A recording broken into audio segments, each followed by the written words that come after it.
만세라는 말은 요즘 와서는 무슨 운동 경기에서 자기 팀이 이겼을 때 외치는 환호성이 되었지만 원래는 그렇지 않았습니다. 만세라는 단어의 뜻이 문자적으로 1만 살이지 않습니까? 이 말은 만세수를 하옵소서라고 왕에게 인사를 드리거나 오랫동안 영원 무궁이 번창하라는 뜻으로 국가의 발전을 함께 기원하는 의미로 쓰인 것이었습니다. 서양에서도 비슷한 표현이 있는데 바로 Long live the king, 왕이여 장수하소서라는 말로서 동양에서 아무 황제 만만세라고 외치는 것과 같은 맥락입니다. 영국은 기독교 전통이 있어서 그런지 Long live the king 대신에 God save the king 혹은 요즘처럼 여왕이 통치할 때는 God save the queen이라고 하는데 하느님이여 우리 여왕을 지켜주소서라는 뜻이니까 역시 그 근본적인 의미는 여왕폐하 만세나 똑같다고 할 수 있습니다. 하지만 왕이나 여왕이 없는 우리나라 같은 국가에서는 그런 말 대신에 자기 나라의 이름을 앞에 붙여서 대한민국 만세라고 부릅니다. 그렇다면 이처럼 자기 나라 왕이나 혹은 자기 조국을 두고 만세라고 외치게 되는 이유는 무엇이겠습니까? 그것은 곧 자기 왕이 다스리는 통치가 안정되어야 나라가 발전할 수 있고 나라의 안보와 경제 발전이 지켜져야 그 나라에 속한 자기 자신도 평안하고 행복하게 잘 살 수 있기 때문입니다. 그래서 군인들이 전쟁터에서 마지막으로 자기 조국의 이름을 부르면서 만세를 외치는 이유도 비록 자기는 죽더라도 자기 나라가 그 전쟁에서 이기고 만세에 이르도록 부국강병한 나라가 되면 자기 가족과 후손들과 친구들과 이웃들이 잘 살 수 있는 것을 알기 때문에 그렇게 되기를 간절히 바라는 것입니다. 오늘 본문의 시편 기자가 바로 그런 의미에서 자기 왕에게 만세를 부르는 내용입니다.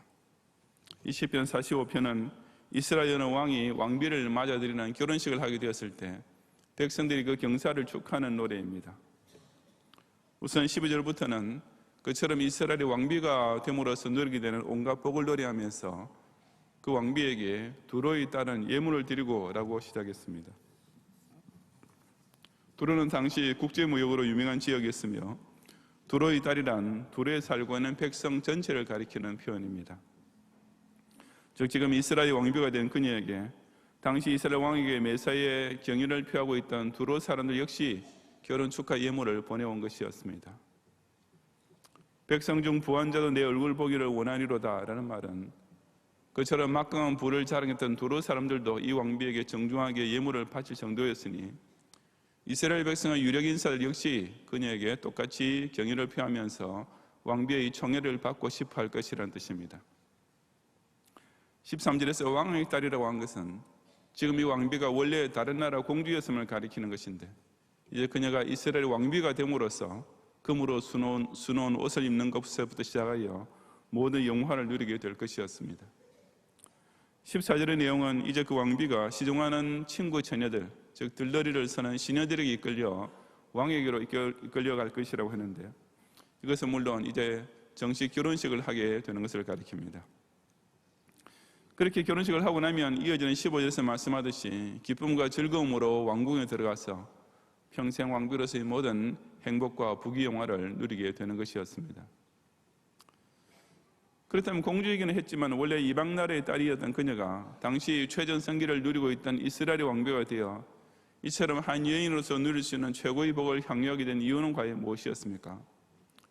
두말할 것 없이 그것은 그녀가 왕께로 인도함을 받게 되었기 때문이었습니다. 순전히 이스라엘 왕의 아내가 되었다는 그 한 가지 때문에 그녀는 왕비라는 지위와 명예와 특권을 한꺼번에 다 누리게 된 것이었습니다. 그리고 본문 16절과 17절은 그렇게 성대하고 화려한 결혼식이 끝난 후에 이제 그 왕이 행사하고 있는 왕권과 그 왕의 다스림을 받고 있는 자기 조국 이스라엘에 대하여 백성들이 찬양하고 축복하는 내용입니다. 우선 16절을 보면 왕의 아들들은 왕의 조상들을 계승할 것이라 왕이 그들로 온 세계의 군왕을 삼으리로다 라고 했습니다. 이 시편 기자는 지금 왕의 결혼식이 끝나면 그 왕비와의 사이에서 왕의 아들들이 많이 태어나기를 기원하고 있습니다. 그래야 왕의 조상들을 계승하는 즉 이스라엘 왕조가 계속 든든하게 이어질 것이며 그렇게 이스라엘 왕권이 강력해질 때 자국뿐 아니라 주변 이방 민족과 세계까지 그 국력이 뻗어나가게 될 것이었기 때문입니다. 그런 후에 결론적으로 17절에서는 내가 왕의 이름을 만세 기억하게 하리니 그러므로 만민이 왕을 영원히 찬송하리로다 라고 한 것입니다. 저기 시편 기자는 지금 이 왕의 결혼식만 축하하는 것이 아니라 앞으로도 계속해서 그 이름을 찬양할 것이며, 또한 이 왕은 자기 혼자뿐 아니라 모든 이스라엘 백성과 주변 민족들까지도 영원히 찬양할 위대한 왕이 될 것을 백성들이 기원하고 있습니다. 간단히 말하면 27절은 바로 임금님 만세라는 말과 같은 뜻인 것입니다. 이것이 오늘날 기도 신자들도 똑같이 체험하는 은혜입니다. 이 시편에 나오는 왕은 궁극적으로는 장차 오실 메시아를 예표하며, 따라서 그 왕이 다스리시는 이스라엘은 곧 예수 그리스도의 천년왕국, 즉 교회를 가리킵니다. 그런 가족의 왕비의 지위와 특권과 영광화가 그야말로 100% 자기 남편이 왕이기 때문에 얻고 누리게 되는 것처럼, 우리 역시 예수님의 신부가 될 때 그에 따른 영적 은혜를 마음껏 누리게 됩니다.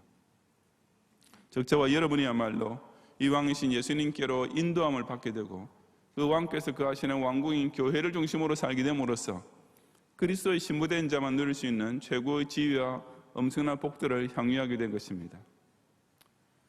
그렇다면 시편 기자가 여기서 그의 왕과 족의 이스라엘 두고 만세를 외치는 것은 오늘날 신약 성도들이 예수 그리스도와 그 몸된 교회를 두고 만세를 외치는 것과 똑같은 것임을 알 수 있습니다. 즉 예수 그리스도의 교회가 부흥하고 번창해야 그 왕의 백성된 우리 한 사람 한 사람도 그 천년왕국 안에서 평안과 번성과 축복을 누릴 수 있기 때문입니다. 이것이 바로 우리 경양교회 교원들이 너무나 잘 알고 있는 원칙, 곧 교회가 복을 받아야 그 교회에 속한 교인이 복을 받게 된다는 철칙이 아니겠습니까?